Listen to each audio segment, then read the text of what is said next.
মৌমিতা আজ শাড়ি পরেনি। গায়ে শুধু হালকা গোলাপি একটা ব্লাউজ আর ডার্ক সবুজ পেটিকোট।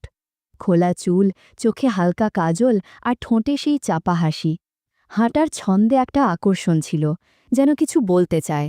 আমি ফোনটা হাতে নিলাম। লক খুলেই দেখি গ্যালারিতে কিছু ভিডিও খুলে আছে, যেন একাকিত্বে কারো সঙ্গ খোঁজার চেষ্টা। আমি রঞ্জিত, পেশায় মেকানিক, ঘরে ঘরে গিয়ে ফ্যান, গিজার, ওয়াশিং মেশিন সারাই করি। পাশের পাড়ার কৌশিকদার বাড়িতে মাঝে মাঝে ডাক পড়ে। ওনার মা, শ্রীমতী কাকিমা, বেশ গম্ভীর ও ভদ্রমহিলা। কৌশিকদা সদ্য বিয়ে করেছে, নতুন বউয়ের নাম মৌমিতা। মৌমিতা দেখতে সুন্দরী, গায়ের রং ফর্সা, চোখে কাজল, মুখে কম কথা, কিন্তু উপস্থিতি মনে গেঁথে যায়। চলাফেরায় এমন এক অভিব্যক্তি, যেন চোখ ফিরিয়ে নিলেও মন আটকে থাকে। সেদিন ছিল বিয়ের পরদিন। বাজারে গিয়ে শুনলাম, জানিস রঞ্জিত, কৌশিক নাকি ফুলশয্যা রাতেও বউয়ের কাছে ছিল না।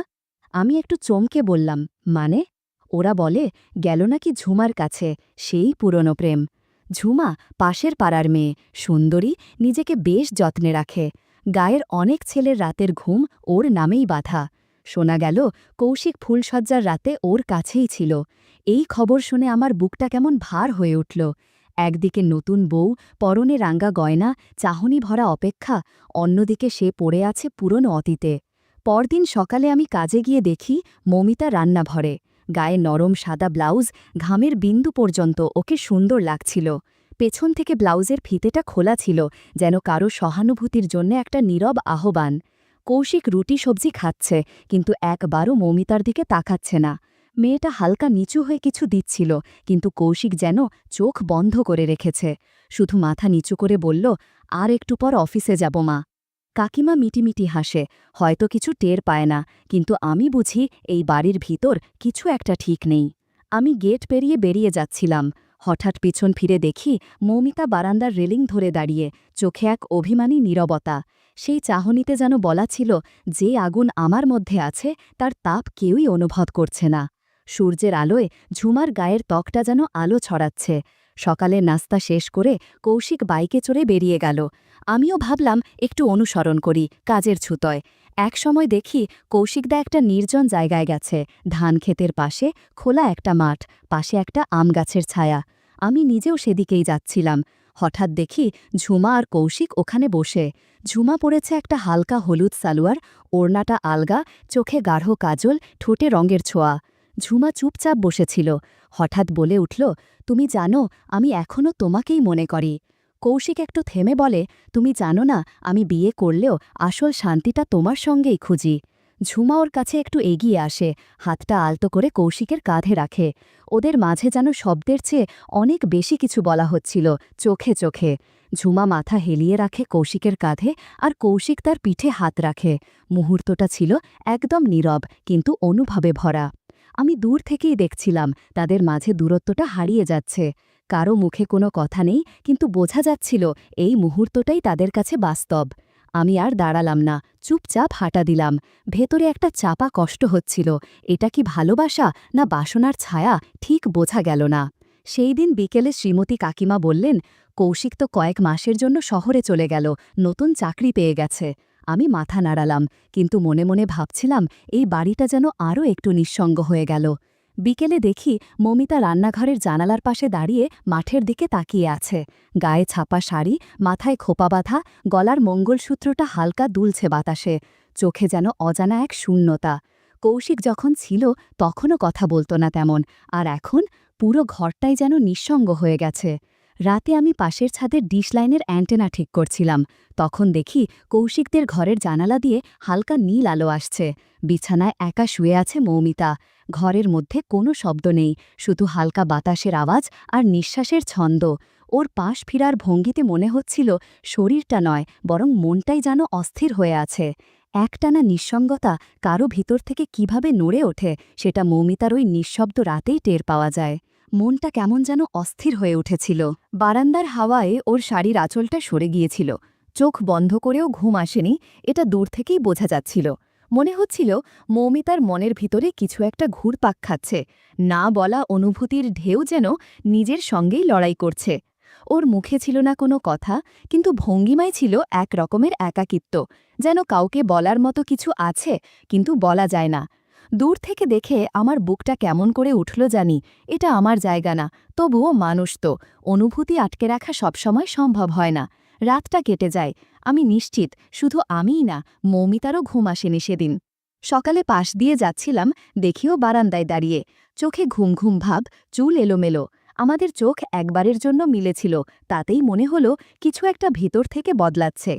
সেদিন দুপুরে দোকানে বসে থাকতেই ফোন এলো কৌশিকদার নম্বর থেকে। ওপারে শ্রীমতী কাকিমা বললেন, রঞ্জিত, ওপরের ঘরের ফ্যানটা ঘোরে না, বৌমার ঘুমানো মুশকিল হয়ে গেছে গরমে, তুই একটু দেখে যা। আমি বললাম, আসি কাকিমা, একটু পারেই যাচ্ছি। দরজা খুলল মৌমিতা, গায়ে সাদা প্রিন্টের একটা ঘরোয়া শাড়ি, খোলা গলায় বিনুনি ঝুলছে, চোখে ক্লান্তির ছাপ। আঁচলটা আলগা ছিল, তবুও ওর চোখের দিকে তাকিয়েই বোঝা গেল কিছু একটা চাপা কথার মতো জমে আছে। আমি বললাম, টেবিলটা একটু টানলে দাঁড়াতে পারব। ও নিজেই টেবিলটা সরিয়ে দিল। আমি উঠলাম, ফ্যান খুলতে খুলতে টের পেলাম নিচে দাঁড়িয়ে ও আমার দিকেই তাকিয়ে আছে। মাঝে মাঝে চোখ নামায়, আবার চোখ আটকে রাখে। আমার শরীরে ঘাম, কাজের তাড়ায় তাড়াতাড়ি উঠতে গিয়ে হয়তো শার্ট একটি সরে গিয়েছিল, কিন্তু তখন মনে হচ্ছিল ঘরের বাতাসের থেকেও বেশি গাঢ় কিছু জড়িয়ে আছে। আমি নিচু হয়ে বললাম, বোর্ডে একটু কারেন্ট উঠছে, তবে ফিউজ টানলেই ঠিক হয়ে যাবে। মৌমিতা বলল, আপনি জল খাবেন? আমি বললাম, না, হয়ে গেলে চলে যাব। তবুও সে রান্নাঘরে গিয়ে জল এনে টেবিলে রাখল। ফ্যান চলতে শুরু করল, ঘরে একটু হাওয়া নড়ল, কিন্তু আমাদের মাঝের নীরবতাটাও যেন হালকা করে কেঁপে উঠল। নামার সময় ভারসাম্য হারিয়ে জানালার গ্রিল ধরে ফেললাম। নিচে তাকিয়ে দেখি মৌমিতা এক দৃষ্টে তাকিয়ে আছে, চোখে কোনো সংকোচ নেই, এক ধরনের নীরব ইঙ্গিত আছে। আমি শুধু বললাম, হয়ে গেছে, যাই তাহলে। মৌমিতা থেমে বলল, একটা জিনিস বলবো? আমি ঘাড় নাড়িয়ে বললাম, হ্যাঁ, বলেন। ও একটু থেমে বলল, আমার ফোনটা মাঝে মাঝে হ্যাং করে, কিছু কিছু জিনিস নিজে থেকেই চালু হয়ে যায়, আপনি একটু দেখে দেবেন? আমি ফোনটা নিলাম, লক খোলার পর দেখি গ্যালারিতে কয়েকটা ভিডিও চলতে শুরু করেছে। শব্দ নেই, কিন্তু স্ক্রিনের দৃশ্য দেখে আমি থমকে গেলাম। কিছুটা সময় চুপ করে রইলাম, তারপর অন্য স্ক্রিনে চলে গিয়ে বললাম, এই যে, এখানে কয়েকটা অ্যাপ খোলা ছিল, ওগুলোতেই সমস্যা হচ্ছিল। মৌমিতা মাথা নাড়ল, চোখে কোনো অস্বস্তি ছিল না, বরং মুখে ছিল এক টুকরো শান্ত হাসি। বলল, তাহলে ঠিক হয়ে যাবে তো? আমি বললাম, হ্যাঁ, ঠিক থাকবে, শুধু খেয়াল রাখবেন ভুল করে যেন আবার এসব খোলা না থাকে। মৌমিতা মৃদু হাসিতে বলল, আচ্ছা, মনে রাখব। আমি দরজা দিয়ে বেরিয়ে যাচ্ছিলাম, কিন্তু পেছনে যেন কারোর দৃষ্টি টের পাচ্ছিলাম, একটা নীরব উপস্থিতি, যেটা স্পষ্ট ভাষায় কিছু না বললেও একটা গভীর বার্তা দিয়ে যায়। সেদিন মৌমিতা শাড়ি পরেনি, গায়ে ছিল হালকা গোলাপি ব্লাউজ আর সবুজ পেটিকোট, খোলা চুলে হালকা কাজল আর সেই চেনা চাপা হাসি। বলল, এই তো, বাথরুমে জানতো একবার, গিজারটা চলছেই না। আমি ওর পেছনে পেছনে এগোলাম। ওর চলার ভঙ্গিতে আজ একটা আলাদা ছন্দ ছিল, কিছুটা ধীর, কিছুটা যেন ইচ্ছে মতো গভীর। বাথরুমের দরজা খোলা ছিল, আমি ঢুকে গিজারের সুইচটা পরীক্ষা করছিলাম। হঠাৎ শুনি পেছনে নিঃশব্দ একটা উপস্থিতি। আয়নায় চোখ পড়ে, দেখি মৌমিতা দরজার ফ্রেমে দাঁড়িয়ে আছে, এক হাত দেয়ালে, অন্য হাতে চুল সোজা করছে।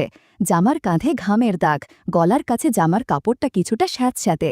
ওর চোখে চোখ পড়তেই মৌমিতা হালকা হাসল, বলল, আপনার তো যন্ত্রপাতি ঠিক করার অভ্যাস, এই ধরনের যন্ত্রণা ঠিক করা যায়? আমি বুঝে গেলাম, ও চায় আমি কিছু বুঝি। কোনো শব্দ না করে যা বলা হয় সেই ভাষা বোঝার চেষ্টা করছিলাম। আমি ধীরে ধীরে কাজ করতে থাকলাম, ওর দৃষ্টি আমার দিকেই। আমাদের মাঝখানে তখন শুধু কয়েকটা নিঃশব্দ মুহূর্ত, যেগুলো শব্দের চেয়ে অনেক বেশি অর্থ বহন করে। মৌমিতা আয়নার দিকে তাকিয়ে বলল, আপনি যেদিন ফ্যান সারতে এসেছিলেন সেদিন আপনি কিছু দেখেছিলেন, তাই না? আমি বললাম, যেটুকু দেখেছি তা দেখে চুপ থাকা খুব সহজ ছিল না। মৌমিতা মৃদু গলায় বলল, আজ আপনি আবার দেখলেন, এবার কি করবেন? আমরা কেউ এগিয়ে যাইনি, কিন্তু দৃষ্টি বলছিল এই দুপুরটা আর 5টা দিনের মতো থাকবে না। সেই দুপুরে ঘরের দরজাটা আলতো করে বন্ধ হয়েছিল। ভেতরে কোনো শব্দ ছিল না, শুধু নিঃশ্বাসের ছন্দ, চোখের ভাষা আর এমন এক অনুভব যেটা কোনো গিজার নয়, ভেতরের দীর্ঘ শূন্যতাকে উষ্ণ করে তুলেছিল। সেদিন থেকেই মৌমিতার ভেতরে যেন এক নতুন আলো ফিরতে শুরু করল। এক দুপুরে আমি মাঠে কাজ করছিলাম, গায়ে ঘাম, হাত মুখে কাদা। হঠাৎ মনে হলো কেউ তাকিয়ে আছে। দূরে তাকিয়ে দেখি ঝুমা জানালার ফাঁক দিয়ে চেয়ে আছে, চোখে কৌতূহল নয়, যেন তার চেয়েও কিছু গভীর। আমি চোখ নামিয়ে নিলাম, কিন্তু বুঝে গেছিলাম ও একা। একা শুধু শরীর নিয়ে নয়, মনটাও যেন দীর্ঘ সময় ধরে চাপা পড়ে আছে। এরপর কয়েকদিন কেটে যায়। ভাবলাম হয়তো ভুল ভেবেছি, কিন্তু একদিন সন্ধ্যায় সাইকেল নিয়ে যাচ্ছিলাম, হঠাৎ ঝুমার ডাক, এই রঞ্জিতদা, একটু আসবেন? আমি থামলাম, ভাবলাম কিছু দরকার পড়েছে হয়তো। গিয়ে দেখি মুখে মৃদু হাসি, বলল, ভেতরে আসুন, একটু কথা বলতে চাচ্ছিলাম। বাড়িতে কেউ নেই আজ, ইদানিং কারো সাথে মন খুলে কথা বলার সুযোগ হয় না। ঝুমা এক গ্লাস জল এনে আমার সামনে বসে পড়ল। আমি বললাম, সব ঠিক তো? ও হেসে বলল, সবই ঠিক, আবার কিছুই ঠিক না। কৌশিক যেদিন থেকে গেছে, মনে হয় আমি নিজেকেই চিনতে পারছি না। একাকিত্ব যে এমন কষ্ট দেয় বুঝিনি আগে। ওর চোখে চোখ রাখতেই বুঝলাম এই কথা শুধু কথাই না, এর ভিতর অনেকটাই জমে থাকা অনুভূতির ব্যথা। বলল, আগে যাদের বাইরের মানুষ ভাবতাম, আজ তাদের চোখে বেশি বিশ্বাস পাই। ওর কথায় একটা অব্যক্ত আহ্বান ছিল, যেটা বোঝার ভান করলেও অস্বীকার করা যায় না। চুপচাপ বসেছিলাম আমরা, চারপাশে শীতল বাতাস, কিন্তু আমাদের মাঝে যেন অদৃশ্য একটা উষ্ণতা জমছিল। কথার ভেতরে ছিল অনেক না বলা শব্দ, ভাঙা অনুভব আর বোঝাপড়ার ইঙ্গিত। ওর হাতটা আমার হাতের খুব কাছাকাছি এসে পড়েছিল। কেউ কিছু বলেনি, কেউ কিছু করেনি, কিন্তু অনেক কিছু বলা হয়ে গেছিল। আমি উঠতেই বলল, রঞ্জিতদা, আবার আসবেন সময় হলে? আমি বললাম, সময়ের অপেক্ষা করব না, সময় করে আসব। একদিকে মৌমিতা, যার চোখে আমি দেখি এক ধরনের চেপে রাখা আকাঙ্ক্ষা, অন্যদিকে ঝুমা, যার ভেতরের নিঃসঙ্গতা আরও গভীর, আরও ব্যক্তিগত। দুজনের ভেতরেই টান, কিন্তু রকমটা আলাদা। এক দুপুরে হঠাৎ ঝুমার ফোন, আপনি বাড়ির কাছে আছেন, একটু আসবেন? কথা ছিল না, কিন্তু মনটা আজ ভার লাগছে। সব ফেলে ছুটে গেলাম। ঝুমা উঠোনে বসেছিল, গায়ে হালকা রঙের ম্যাক্সি, চুল খোলা, চোখে সেই চিরচেনা শূন্যতা। আমি পাশে বসতেই ওর মাথাটা ধীরে আমার কাঁধে এলো। ও চুপ ছিল, আমি কিছু বলিনি, শুধু বুঝেছিলাম এই নীরবতা অনেক শব্দের চেয়েও গভীর। ও আমার হাতটা আলতো করে ধরল, বলল না কিছু, কিন্তু দৃষ্টি দিয়ে অনেক কিছু জানিয়ে দিল। আমরা কিছু সময় একসাথে বসেছিলাম, কথা কম, অনুভব বেশি। ঘরের জানালায় নরম আলো, বাতাসে এক ধরনের শান্ত স্পর্শ।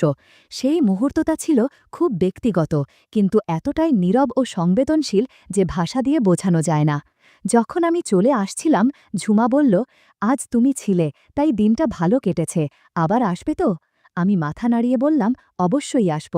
কিন্তু সেই রাতেই হঠাৎ একটা হোয়াটসঅ্যাপ এলো। মৌমিতা লিখেছে, ঘুম আসছে না, ফ্যানটা কাল একটু দেখে যাবেন? আমি জানতাম ওর ফ্যান ঠিকই আছে, তবে আরও ভালো জানতাম ভেতরের কিছু হয়তো এখনও জট পাকিয়ে আছে। রাতের দিকে গেলাম ওদের বাড়িতে, চারদিক নিঃশব্দ, অদ্ভুত এক শান্ত পরিবেশ। দরজা খুলতেই দেখি মৌমিতা দাঁড়িয়ে আছে, গায়ে হালকা রঙের সিল্কের শাড়ি, আঁচল নেই, মুখে একটা চাপা হাসি। নরম গলায় বলল, আপনি তো সবার সবকিছু ঠিক করেন, আমারটা একটু দেখবেন না? আমি ভেতরে ঢুকে দরজাটা টেনে দিলাম। ও ঘুরে দাঁড়াতেই চুলের খোপাটা খুলে পড়ল, চুল ঢলে পড়ল পিঠ জুড়ে। আমি ধীরে ধীরে কাছে এগিয়ে গেলাম। আমার পাশে এসে বসতেই ওর হাত আমার কাঁধে। আমরা দুজনেই চুপ, কিন্তু দৃষ্টিতে চলছিল বোঝাপড়া। সেই রাতের নিঃশব্দতায় আমাদের ভেতরের কথাগুলো যেন আরও কাছাকাছি এনে দিল। রাত গভীর হচ্ছিল, আর আমাদের মধ্যকার দূরত্ব যেন কমে আসছিল ধীরে ধীরে। সেই মুহূর্তটা ছিল নিঃশব্দ, কিন্তু গভীর, যেখানে শব্দের চেয়ে বেশি কথা বলছিল চোখ, দৃষ্টি আর সময়। একদিন হঠাৎ শুনলাম কৌশিকদা শহর থেকে ফিরে এসেছে। খবরটা শুনেই মনে একটু অস্থিরতা। ও কার জন্য ছুটে এসেছে? মৌমিতা না ঝুমা? আমি ওদের বাড়ির গেট পেরিয়ে ঢুকতেই ওর সঙ্গে মুখোমুখি। কৌশিকদা খুব একটা বদলায়নি, তবে চোখে মুখে ক্লান্তির ছাপ। আমায় দেখে হেসে বলল, এই রঞ্জিত, কেমন আছিস রে, কতদিন পরে দেখা? আমি হেসে বললাম, ভালোই আছি দাদা, আপনি কেমন? বলল, শহরের জীবন অনেক আলাদা, এখানে ফিরে মনে হয় আবার যেন শ্বাস নিতে পারছি ঠিক করে। আমরা বারান্দায় বসলাম, ঠিক তখনই মৌমিতা জল এনে দিল। সেই মুহূর্তে আমি স্পষ্ট বুঝলাম, যাকে কৌশিক রেখে গিয়েছিল সে আর আগের সেই মেয়েটি নেই। মৌমিতার মুখে এখন এক অন্যরকম আলো, চোখে যেন গভীরতা, আর শরীরী ভাষায় আত্মবিশ্বাসের ছাপ। ওর চলনে এসেছে এক ধরনের ধীর ভার, যেন অনেক কিছু বুঝে নেওয়ার পর পাওয়া বোঝাপড়া। ব্লাউজটা আগের তুলনায় এক সাইজ বড়, খোপাটাও আলগা, সব মিলিয়ে যেন এক অনুচ্চারিত বার্তা লুকিয়ে আছে ভঙ্গিমায়। আমার দিকে তাকিয়ে হালকা হেসে বলল, এই গরমে বেচারার শরীর খারাপ না হয়ে যায়। আমি বুঝলাম, এই কথা শুধু কথার জন্য না, যার সঙ্গে ও সময় ভাগ করেছে সে বোঝে এর ভিতরের ইশারা। কৌশিক হয়তো বুঝবেই না। আমি চোখ নামিয়ে জল খেলাম। বেরিয়ে আসার সময় দেখি মৌমিতা দরজায় দাঁড়িয়ে, কৌশিক তখন ফোনে ব্যস্ত। মৌমিতা নিচু গলায় বলল, আপনি তো এখন আগের চেয়ে অনেক চুপচাপ হয়ে গেছেন রঞ্জিত, আপনি কি এখন সময় দেন অন্য কোথাও? আমি হাসলাম, আমার সময় এখন কেবল যার সত্যিই প্রয়োজন তার জন্যই থাকে। ও চোখে চোখ রেখে বলল, তাহলে আমার দরকার হলে জানাবো। ঝুমার ফোন এলো এক সন্ধ্যায়, ছোট করে বলল, এখন আর বাড়িতে না, দেখা হবে ক্ষেতের পাশের সেই ছোট সেলো ঘরটায়, অনেক নিরিবিলি। আমি হেসে বললাম, ঠিক আছে, কিন্তু বেরিয়ে আসার সময় মনে হচ্ছিল দরজার ফাঁক দিয়ে এখনও যেন ওর চোখের সেই চাহনি আমায় থামিয়ে রাখতে চাইছে। সন্ধে তখন নামছে। আমি এক চায়ের দোকানের সামনে দাঁড়িয়ে আছি। হঠাৎ দেখি রাস্তা দিয়ে ঝুমা আর কৌশিক হাঁটছে। ঝুমার হাঁটায় এখন এক অন্যরকম আত্মবিশ্বাস, চোখে সেই চেনা অভিব্যক্তি নেই, আছে একরকম স্থিরতা। কৌশিক কিছু একটা বলছে আর ঝুমা হালকা হেসে যাচ্ছে, তবে সেই হাসির মানে কৌশিক জানে না, আমিই জানি। আমি একটু দূরে থাকতেই ওদের চোখে পড়লাম। কৌশিক ডাক দিল, এই রঞ্জিত, আয় ভাই এই দিকে। আমি এগিয়ে গেলাম। ঝুমা মৃদু গলায় বলল, আজকাল তো আপনাকে দেখা যায় না, কোথায় ছিলেন এতদিন? আমি হালকা হাসলাম, এই তো এখানে সেখানে কাজে ব্যস্ত। ঝুমা এক চঞ্চল হাসি হেসে বলল, আপনার মতো মানুষকে তো অনেকে খুঁজে নেয়, প্রয়োজনও তো হয় মাঝে মাঝে, তাই না? আমি বুঝলাম, ও যা বলল তার মানে কেবল যন্ত্র সারানোর বিষয় নয়। কিন্তু কৌশিক কালকের মতো সরলতায় দোকানদারকে বলে, 3টা চা দাও ভাই। আমরা 3জন দাঁড়িয়ে চুপচাপ চা খাচ্ছি। চায়ের কাপের ধোঁয়ার মতো আমাদের মাঝে ভেসে বেড়াচ্ছিল 3টা ভিন্ন সম্পর্ক। 3জন, কিন্তু 3 রকম অনুভব, 3টা না বলা গল্প, আর মাঝখানে আমি নির্বাক, ঘোলাটে আবেগে আটকে, কোনো নির্দিষ্ট ঠিকানাহীন এক বাস্তবতার মাঝে দাঁড়িয়ে।